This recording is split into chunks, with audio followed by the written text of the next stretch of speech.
Okay વિદ્યાર્થી મિત્રો, દાખલા નંબર 17. વિદ્યાર્થી મિત્રો, નીચે આપેલી પ્રક્રિયા શક્ય છે કે નહીં? અહીંયા જોઈ શકો છો વિદ્યાર્થી મિત્રો, ખાસ ધ્યાન રાખો. એમ કહેશે કે Fe+3 અને I- વચ્ચે પ્રક્રિયા શક્ય છે કે નહીં? તો વિદ્યાર્થી મિત્રો, Fe+3 અને I- વચ્ચે પ્રક્રિયા શક્ય છે કે નહીં? વિદ્યાર્થી મિત્રો, કેમ ખબર પડે? તો વિદ્યાર્થી મિત્રો, એનો પ્રમાણિત જે પોટેન્શિયલ છે રેડોક્સ પ્રમાણિત વિદ્યાર્થી મિત્રો રિડક્શન પોટેન્શિયલનું મૂલ્ય ધન આવે તો પ્રક્રિયા પ્રમાણિત, ન આવે તો પ્રક્રિયા શક્ય નથી. હવે વિદ્યાર્થી મિત્રો, અહીંયા જોઈ શકો છો કે અહીંયા I છે એનું ઓક્સિડેશન થાય છે. એટલે વિદ્યાર્થી I- જોઈ શકો છો એક ઇલેક્ટ્રોન મુક્ત કરે છે એટલે I2 અણુ અડધો બને છે અને અહીંયા વિદ્યાર્થી મિત્રો ઓક્સિડેશન થાય છે.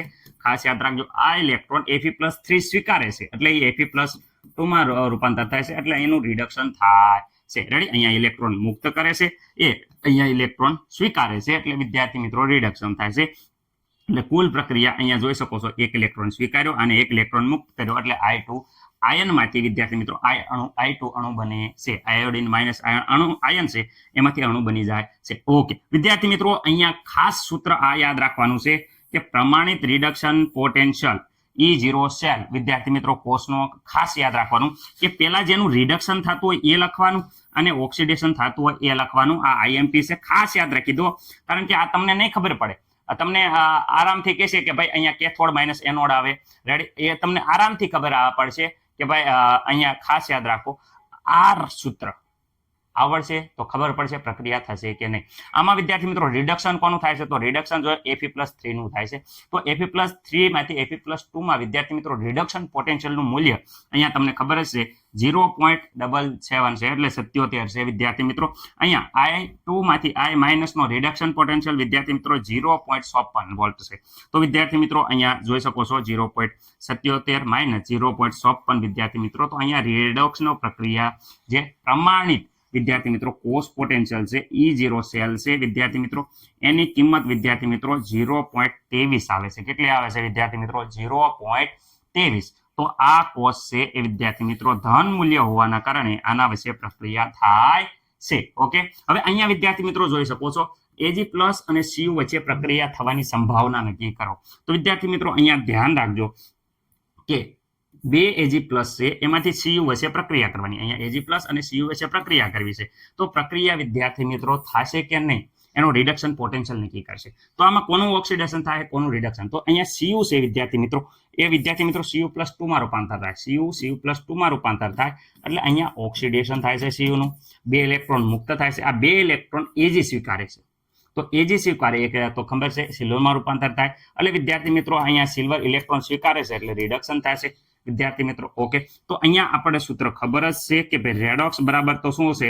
તો રેડોક્સ બરાબર જેનું વિદ્યાર્થી મિત્રો અહીંયા શું થઈ જાય? રિડક્શન થાય એ અને માઇનસ અહીંયા ઓક્સિડેશન થાય. રેડી? આમાં મને નથી લાગતું કોઈને પ્રોબ્લેમ. રિડક્શન, તો રિડક્શન વિદ્યાર્થી મિત્રો અહીંયા કોનું થાય છે? તો જોઈ શકો છો સિલ્વરનું રિડક્શન થાય છે. તો સિલ્વરનો રિડક્શન પોટેન્શિયલનું વેલ્યુ 0.80 દરેકને ખબર જ હશે. કોપરનું રિડક્શન પોટેન્શિયલનું મૂલ્ય છે એ વિદ્યાર્થી મિત્રો કેટલું છે? 0.34 બધાને ખબર હશે. તો પેલા અહીંયા 0.80 માઇનસ 0.34 કરશો તો અહીંયા 0.47 આવે છે. તો વિદ્યાર્થી મિત્રો આ પોટેન્શિયલનું મૂલ્ય ધન છે, જેથી કરીને Ag+ અને Cu વચ્ચે પ્રક્રિયા શક્ય છે. રેડી વિદ્યાર્થી મિત્રો? આમાં મને નથી લાગતું કે કઈનો કઈ પ્રોબ્લેમ હોય. બીજી રીતે ડાયરેક્ટ અથવા કહીએ કે અહીંયા Ag+ છે એને કોપર કરતા વિદ્યાર્થી મિત્રો વેલ્યુ વધારે હોવાના કારણે દ્રાવણમાં Ag+ નું વિસ્થાપન થઈ Ag બને છે એટલે પ્રક્રિયા થાય છે. એ રીતે પણ કહી શકો છો ડાયરેક્ટ, અને આવી રીતે E0 સેલ ગણીને પણ કરી શકો છો. રેડી વિદ્યાર્થી મિત્રો? આગળની જોઈએ. ઓકે વિદ્યાર્થી મિત્રો, અહીંયા જોઈ શકો છો કે Fe+3 અને Br- વચ્ચે પ્રક્રિયા થશે કે નહીં? તો વિદ્યાર્થી મિત્રો અહીંયા પ્રક્રિયા અમે વ્યવસ્થિત રીતે અહીંયા લખી છે, ખાસ ધ્યાન રાખો. Br- અને Fe+3 વચ્ચે વિદ્યાર્થી મિત્રો પ્રક્રિયા થાય કે નહીં? વિદ્યાર્થી મિત્રો આમ જોવા જઈએ તો અહીંયા પ્રક્રિયા ન થાય, પરંતુ તોય પણ જોઈશો કે અહીંયા Br માંથી Br2 બને એટલે એક ઇલેક્ટ્રોન મુક્ત થાય, જે એક ઇલેક્ટ્રોન Fe+3 સ્વીકારે એટલે Fe+2 થાય. વ્યવસ્થિત રીતે અહીંયા Br- અને Fe+3 વચ્ચે પ્રક્રિયા કરીને આપણે આવી રીતે લખ્યું સમીકરણ. પરંતુ અહીંયા વિદ્યાર્થી મિત્રો જે Br નો છે એનું પ્રમાણિત રિડક્શન પોટેન્શિયલ 1.09 વિદ્યાર્થી મિત્રો વોલ્ટ છે, જ્યારે Fe+3 નો આપણે માંથી Fe+2 થાય છે એનો રિડક્શન પોટેન્શિયલનું મૂલ્ય વિદ્યાર્થી મિત્રો અહીંયા જોઈ શકો છો 0.77, જ્યારે આનો રિડક્શન પોટેન્શિયલનું મૂલ્ય 1.09 છે. ઓકે, વિદ્યાર્થી મિત્રો E0 સેલ છે એનું પ્રમાણિત આપણે પોટેન્શિયલનું મૂલ્ય મેળવવા માટે પહેલા રિડક્શનનો પોટેન્શિયલ વેલ્યુ અને ઓક્સિડેશન. તો વિદ્યાર્થી મિત્રો અહીંયા જોઈ શકો છો Br છે એક ઇલેક્ટ્રોન મુક્ત કરે છે એટલે Br નું છે એ ઓક્સિડેશન થાય છે અને વિદ્યાર્થી મિત્રો Fe એક ઇલેક્ટ્રોન સ્વીકારે એટલે Fe નું થાય છે રિડક્શન. ઓકે વિદ્યાર્થી મિત્રો રેડી? ઓકે, આમાં કઈ પ્રોબ્લેમ નથી. વિદ્યાર્થી મિત્રો જેમ આગળ પહેલી પ્રક્રિયા I- ની જોઈ એવી રીતે આ છે. ઓકે, પરંતુ અહીંયા જ્યારે આપણે અહીંયા 0.77 માઇનસ વિદ્યાર્થી મિત્રો 1.09 કરીએ તો અહીંયા આખું વેલ્યુ છે એ નેગેટિવ આવે છે. ખાસ યાદ રાખજો અહીંયા મૂલ્ય છે એ વિદ્યાર્થી મિત્રો કેવું આવે છે? ઋણ મૂલ્ય આવે છે. E0 સેલનું મૂલ્ય વિદ્યાર્થી મિત્રો અહીંયા E0 સેલનું જે મૂલ્ય છે એ કેવું આવશે? ઋણ આવે છે. એટલે ઋણ આવે એટલે એમના વચ્ચે પ્રક્રિયા થશે નહીં, કારણ કે વિદ્યાર્થી મિત્રો બંને વચ્ચે રેડોક્સ પ્રક્રિયાનું પરિણામિત પોટેન્શિયલ છે, પરિણામિત પોટેન્શિયલ એ ઋણ છે એટલે પ્રક્રિયા થાય નહીં. એવી જ રીતે આ પ્રક્રિયા વિદ્યાર્થી મિત્રો Ag અને Fe+3 વચ્ચે વાત કરે તો અહીંયા જોઈશો Fe+3 અને Ag વચ્ચે પ્રક્રિયા થાય છે. અહીંયા વિદ્યાર્થી મિત્રો Ag છે એ એક ઇલેક્ટ્રોન મુક્ત કરે છે એટલે Ag નું વિદ્યાર્થી મિત્રો ઓક્સિડેશન થાય છે. એ ઇલેક્ટ્રોન Fe+3 સ્વીકારે છે તો Fe નું અહીંયા રિડક્શન થાય છે વિદ્યાર્થી મિત્રો.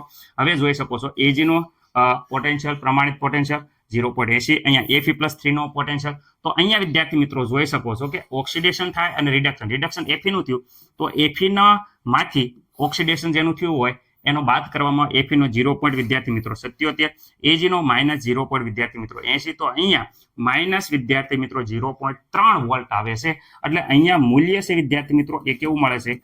ઋણ મળે છે. એટલે પ્રમાણિત પોટેન્શિયલનું મૂલ્ય ઋણ મળે છે એટલે અહીંયા પ્રક્રિયા શક્ય નથી. ખાસ યાદ રાખજો. ઓકે, મને નથી લાગતું કે કોઈને કાંઈ પ્રોબ્લેમ હોય. થોડી ઉતાવળ રાખી છે કારણ કે દાખલા લાંબા થાય છે, પરંતુ આશા છે કે દરેકને આ વસ્તુ ખબર પડી હશે. એકવાર સ્ક્રીનશોટ લઈ અને જાતે પ્રેક્ટિસ કરશો તો પણ આશા છે કે આવડી જશે. ઉતાવળ રાખી એ બદલ તમારી પાસે હું માફી માંગુ છું, કારણ કે ટાઈમ થોડોક લાંબો થઈ જાય છે એટલે આપણે થોડીક ઉતાવળ રાખી છે.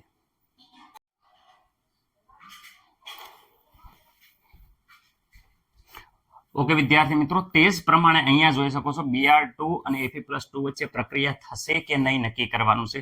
તો વિદ્યાર્થી મિત્રો Fe+2 અને Br2 સાથે પ્રક્રિયા કરો તો વિદ્યાર્થી મિત્રો અહીંયા Br2 માઇનસ અને Fe+3 થાય છે એવું કહે છે. હવે અહીંયા જુઓ વ્યવસ્થિત રીતે કે ભાઈ અહીંયા જોઈ શકો છો Br2 માંથી વિદ્યાર્થી મિત્રો અહીંયા જુઓ પહેલા Fe+2 છે એ વિદ્યાર્થી મિત્રો Fe+3 માં કન્વર્ટ થાય એટલે 2 ઇલેક્ટ્રોન વિદ્યાર્થી મિત્રો મુક્ત કરે છે. એટલે અહીંયા વિદ્યાર્થી મિત્રો શું થઈ જાય છે?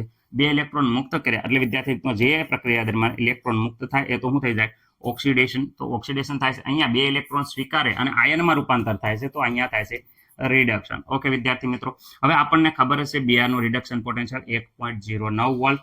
વિદ્યાર્થી મિત્રો Fe+3 માટે પ્રમાણિત રિડક્શન પોટેન્શિયલ 0.77. તો સૌ પ્રથમ વિદ્યાર્થી મિત્રો અહીંયા ખબર જ છે આ સૂત્ર તમને કે ભાઈ અહીંયા સૌ પ્રથમ વિદ્યાર્થી મિત્રો કોનો? તો અહીંયા રિડક્શન પોટેન્શિયલ વેલ્યુ અને વિદ્યાર્થી મિત્રો ઓક્સિડેશન થાય છે એનું પ્રમાણિત. ઓકે, રિડક્શન કોનું થાય છે? તો વિદ્યાર્થી મિત્રો Br નું થાય છે. તો અહીંયા Br ની વેલ્યુ મૂકવાની, જોઈ શકો છો Br ની વેલ્યુ અહીંયા રહે. ઓક્સિડેશન કોનું થાય છે? તો ઓક્સિડેશન Fe+2 નું થાય છે.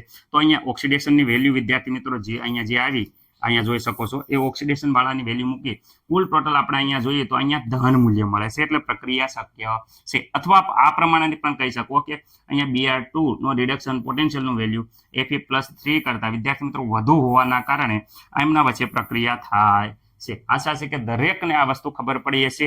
રેડી વિદ્યાર્થી મિત્રો, થોડીક ઉતાવળ રાખી છે એ બદલ વિદ્યાર્થી મિત્રો હું દિલગીર છું.